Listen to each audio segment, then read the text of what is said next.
আসসালামু আলাইকুম। আপনি সবাই কেমন আছেন? আমিও আল্লাহর রহমতে ভালো আছি। আমার ভিডিওটি কাছে কিংবা দূরে, দেশ কিংবা দেশের বাহিরে যারা দেখছেন তাদেরকে অসংখ্য ধন্যবাদ।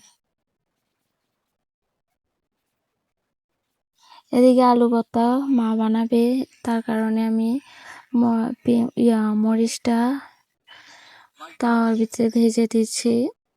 আসলে মাটির জিনিস নাকি অনেক সময় লাগে গরম হতে, তা ভালোভাবে এখনো গরম হয় নাই, তার কারণে ভাজা হচ্ছে না।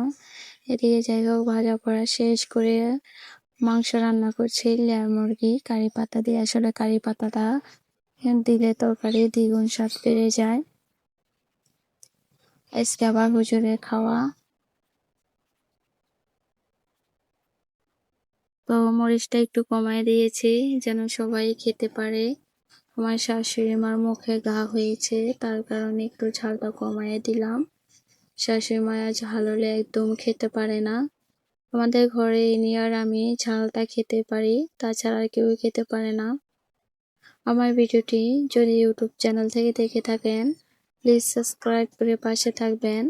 আর পুরাতন আপু ভাইয়াদেরকে অসংখ্য ধন্যবাদ। এদিকে রান্না বান্না শেষ করে খেতে বসে পড়লাম। আমি শাক ভর্তা দিয়ে প্রথমত খেয়ে নিচ্ছি।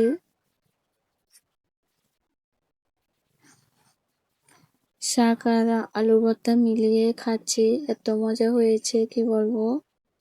আসলে ভর্তা বাতি দিয়ে পেট ভরে ভাত খাওয়া যায়।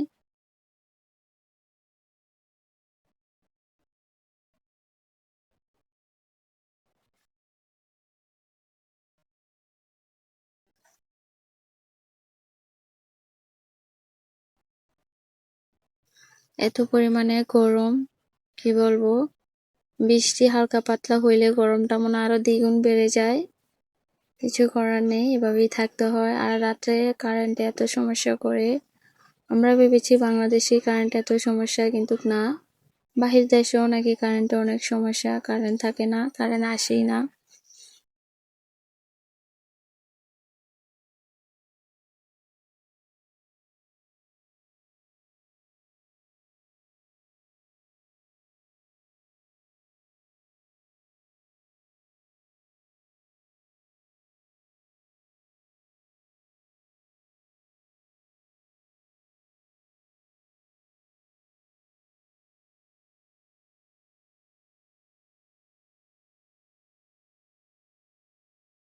এদিকে খাওয়া দাওয়া শেষ করে বিকালবেলা একটু বাহিরে বসলাম, তো ভাবলাম যে একটু ভিডিও করে নেই।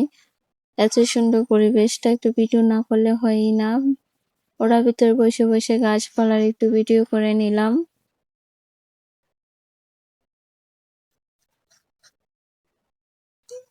এদিকে দেখি এই জানাতি আর আয়রা দোলনা খাচ্ছে বসে বসে, তো একটু ভিডিও করে নিচ্ছি। ওরা বলতেছে যে ভাবি আমার একটু ভিডিও করে নাও। দেখেন কি করছে দোনোটা মিলে একসাথে।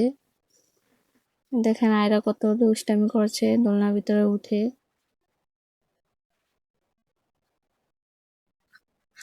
আজকের ব্লগ ভিডিওটি কেমন লেগেছে সবাই কমেন্টের মাধ্যমে জানাবেন। আজকের ভিডিও পর্যন্তই, আল্লাহ হাফিজ।